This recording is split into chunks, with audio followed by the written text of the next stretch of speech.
Welcome back, everyone, to the Queen of TV channel. Now, let's get some quick things first before we get in our intro. Please watch the video to the end and do not forget to like, comment, and subscribe.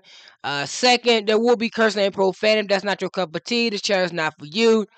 And lastly, I'll be giving my honest opinion about the episode, or should I say episodes, and the show as a whole. So let's get into the intro. Welcome, everyone. I'm your host, the Queen herself, and you are the Prince and Princess. If you're either a subscriber or you are a viewer, either way, welcome. Today, we'll be talking about episodes 22 and episodes 23 of H2O Season 3, Mako Masters and Beach Party. Look, Mako Masters was too short. If I had talked about that, this video would probably be 10 minutes. So, let's get right into it. Start with Mako Masters. The episode starts with Bella and Rikki enjoying themselves in the water while Cleo is cramming and stressing about the final test that they have to take.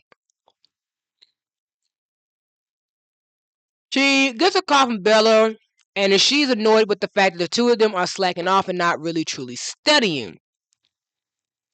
Cleo's dad brings her breakfast in bed, and when they get to walk into school, Cleo is caught up in her studies before she even hears Rikki calling out her name. The both of them seem more relaxed than Cleo is, who is wondering if they're going to be asked certain answers on the test.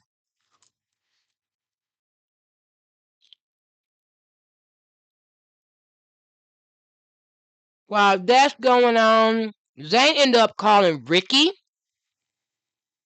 who tells him she will not need his help on the full moon and hangs up.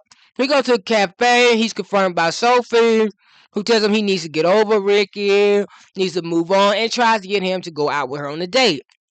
Later on, we see him ask her about what time this date's supposed to be. She says it's after hours, but long story short, he doesn't show up and she gets stood up. But back to the important stuff. So, as Will's place, the girls are studying and cramming. Rikki's trying to take her mind off of it and talk about Mako, but Cleo is not having it. Cleo learned a lot from the love of her life, Lewis, that studying is very important. She tells Rikki that she has timed everything by the minute and nothing, I mean absolutely nothing, is going to get in the way of them actually studying. Well, that's not true.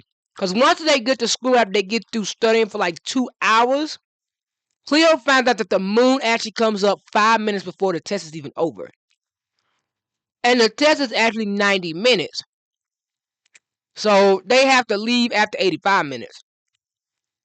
Will freaks Cleo out. She's worried about the time as it goes on. Well, something unfortunate happens. The unfortunate thing that happens is all of a sudden the waterfall has already been activated and it starts affecting the water all over. So Mako Island has already activated, yet the full moon is nowhere to be seen. I mean, it's not even nighttime. Damn, girl, it is broad daylight as this water starts freaking out. The water sprinklers come on. The water coolers start having water come out by itself like the damn tap thing moves on its own. I mean, shit, the tentacle is invested. So the girls are freaking out. And they like cowering away from the water, right? So we'll have to tackle the damn water cooler. I mean, this man tackled the damn thing. And Rikki heats everything up. They leave. They're not able to finish the test. It got rescheduled. They decide enough's enough, and they decide that they're going to go confront the tentacle. Well, when they go to confront the tentacle,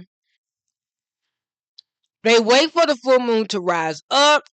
When it finally does, the tentacle forms itself, and it shows them a secret spot where they can put their crystals that activate its own moonlight. It grabs him and puts him in the water and shows him a video clip of the comet that is heading for the Earth. Well,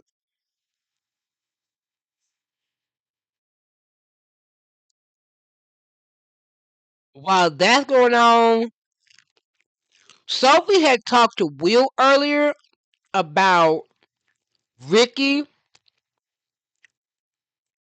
and wanted to see if, maybe there was something going on between them because he did ask Sophie about that when she was confronting him. But Will said there's nothing going on. They're friends. He even declines about retraining with her again. Sophie decides to lie to Zane, say they are dating, so Zane goes to the house to confront Will. No. I'm getting that episode mixed up with something else. Just eating is taking me off guard, but I'm hungry. No, backtrack. That happened in the previous episode. I'm thinking of the previous episode. In this episode, he went to go to Will's house to see if he can get some answers. Will won't tell him anything, but Zane figures out that Rikki is at Mako, and Will knows that. He goes to Mako, him and Will.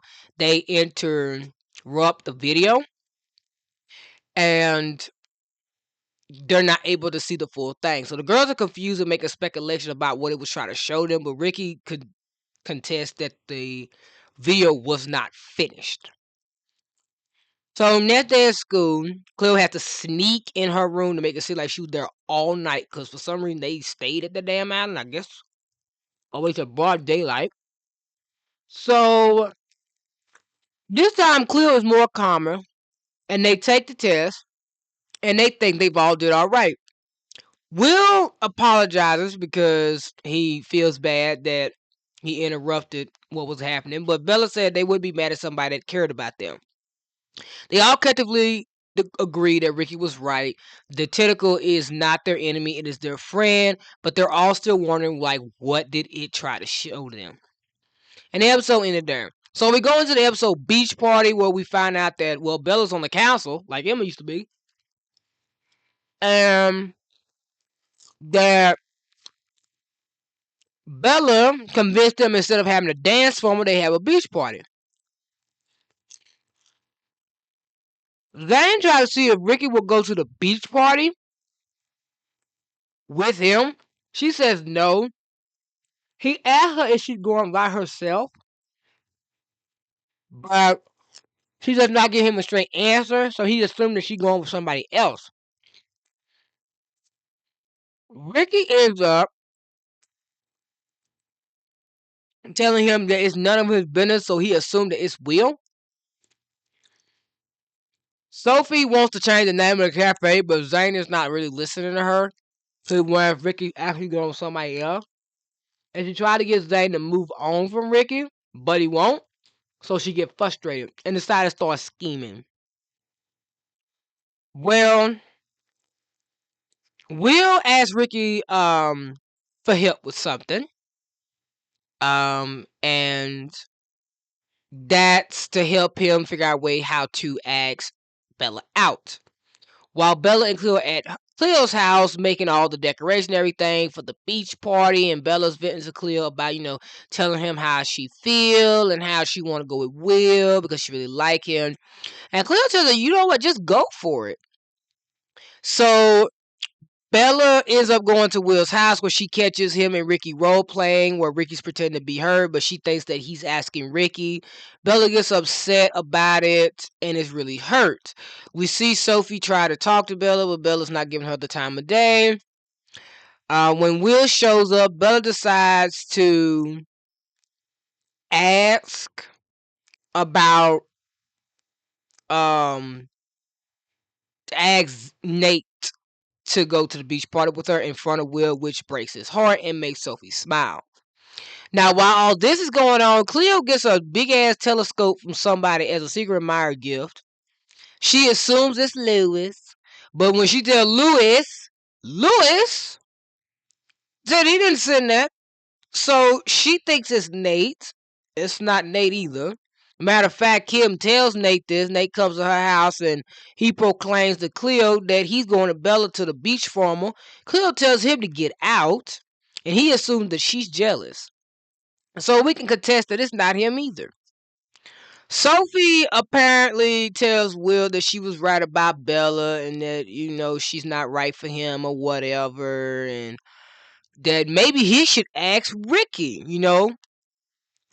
And I'm guessing he agrees because she tells Zane about it, and Zane decides to change the name of the cafe after all. And Sophie thinks she did a job well done, and she's going to get what she wants. Will tells Rikki that Bella asked Nate, and Ricky's kind of shocked by this. So he asks Rikki if she would go with him, and she said, why not?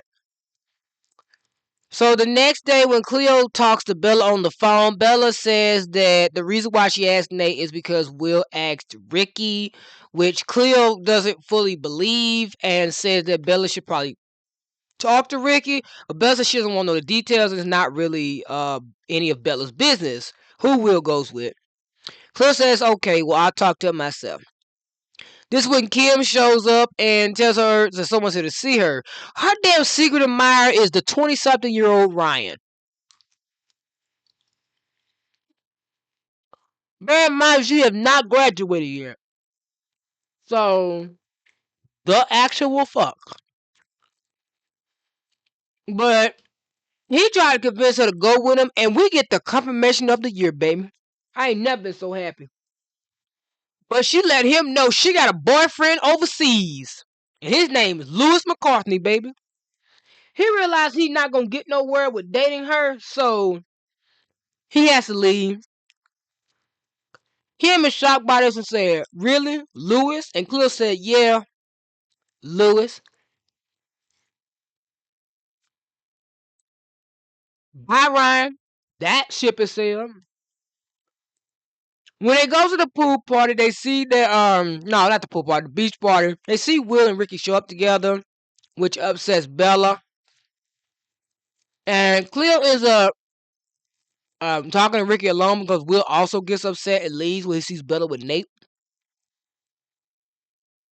And Rikki tells Cleo that they were actually role playing so Will could ask Bella, and Cleo says, are you 100% sure he does not have funds for you? So Rikki asks him, and he says no. He sees her more as a friend.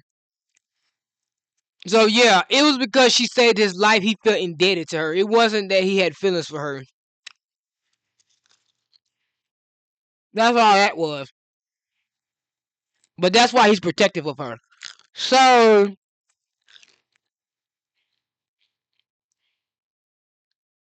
while they're dancing and talking, Zane shows up trying to fight Will.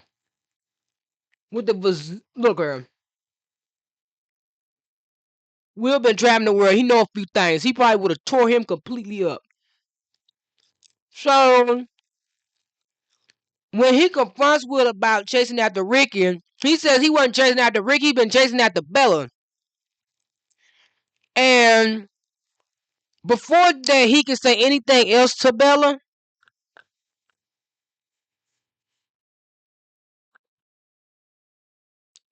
Nate intervenes and ends up accidentally knocking Cleo's Drake onto Bella, who has to run off, and Will chases after her. Rikki tells Zane is he satisfied now because he made a complete fool of himself.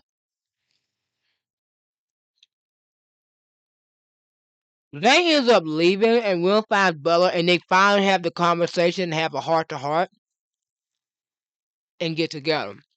When I had I'm gonna talk about this here in my review more, but when I thought that when this happened, I didn't understand why they sit there and try to make it seem like they didn't got together when they've already together. But looking back at it now, they were never actually together. I kind of misread the signs.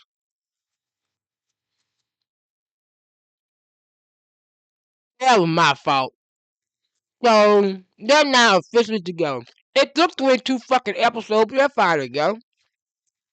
So I guess they went with that theme that they did with Cleo and Lewis. Because for some reason, they took them 23 motherfucking episodes, put them together, and they should have been together. I mean, shit, but Bella and Will, it makes sense for it to be 22 episodes. But Cleo and Lewis should have fucking been together long before that. Really, the 24th episode, I'm still pissed about that. So,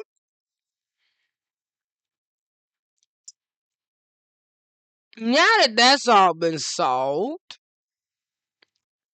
Zane goes back to the cafe where he tells Sophie where she was wrong about everything, including the name of this cafe. She tries to protest about what people are going to say with his ex-girlfriend name being on top of this building. He said this is going to be a place where it's the name of just the name or the name of a woman that meant something to him, and they're going to still get here and get their drinks. So she has no trouble telling the men to put the sign back up. And that's the end of the episode. So the reason why I combine these two episodes together, which I think I'm going to do with the other two, if that way it's easier, I can get them all in, and this video will be a lot longer. But yeah. So that's about the one in Mako Masters. I'm finally glad that they come to a full conclusion, like the full circle that the tentacle is not their enemy, and that video was very straightforward to me. That comet is about to crash into the fucking earth. Cleo thought that it meant that it was how Mako Island got formed, but I freaking doubt it. But like we learned in the Jewel Thief and stuff like that, with these three episodes together, we come to the conclusion that Mako Island is attracting like space rock. So that's clearly what the asteroid is, a space rock. And some reason, for somehow, which I know the reason, but you don't, it's coming into the earth and it's about to kill every last one of us. So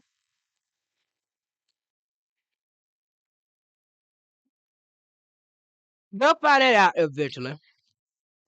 If it had not been for Zane, they probably would have already found out. We just would have to find out why. But other than that, Will and Bella are finally a couple. About fucking time, to be honest. This is a back-to-back episode where Sophie is getting humbled. Like, damn. They literally had her get upstood by Zane, which I ain't mad about. And I'm happy. And then we see her plan of sabotage to get rid of Rikki's name and erase Rikki completely has failed. So she had no soul but accept defeat. Like every time she tried to come for Rikki, it always go badly for her. I don't understand why she's mad at Rikki. And we're gonna talk about Ryan real quick. Ryan is too damn old to be trying to give a Cleo. I understand she's 18, but she is still in school. She is still a fucking kid. The fuck is wrong with him? Like, I'm sorry, but where the frick is Dom at? And if I was Cleo, I'd tell Lewis. Now I want him to pull this shit if he knows she had a boyfriend. Hell no. You see how quickly he fucking backed off when he found out you dead. And look at Kim trying to be the cheerleader supporting a couple relationship. Goodbye. If they ever get together, when you get old enough, you gonna turn your happy-go-lucky ass around and try to steal that woman's husband. Girl, get the fuck up out of here with that bullshit.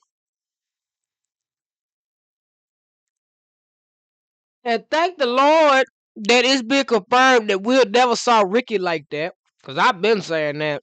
I don't know where that comes from. I'm telling you, I just feel like people are just mad about the whole Zane thing. Cause they trying to ship Rikki with the closest thing they can find.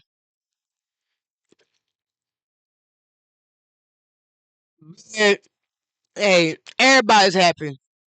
And mate, they's a sleazeball child. The fact he don't turn around and tell Cleo now he available. The disgust on her fucking face. Mind you, she still got a boyfriend. Like, why come when Cleo's with nobody, all these fucking men want to hit on her for? Like, she would want to date them. It's so nasty. But yeah, I had to combine them two together because Mako Masters wasn't really that long, and I realized that if I had talked about that, since like everything is so straightforward, like it wasn't gonna be long enough. So I'm gonna try to do the other two if I feel like they're long enough for me to talk about. But if they're not, I'm gonna probably add the finale within that too because it's episode 24 and 25. But we'll know when we get there. But what do you guys think? Are you happy that Belle and Will finally got together? Are you glad that Sophie got her comeuppance? Because Lord knows I am. And we got a big confirmation that Cleo and Lewis are still together. Like they're still boyfriend and girlfriend. Cause she literally said that was her boyfriend. They're not broken up. I knew they were still together. But that's all I got for you guys today. I hope you guys have a blessed day. I hope you have a wonderful day. And if no one told you that today, I'm telling you, I'll see you guys in the next video. Goodbye, guys.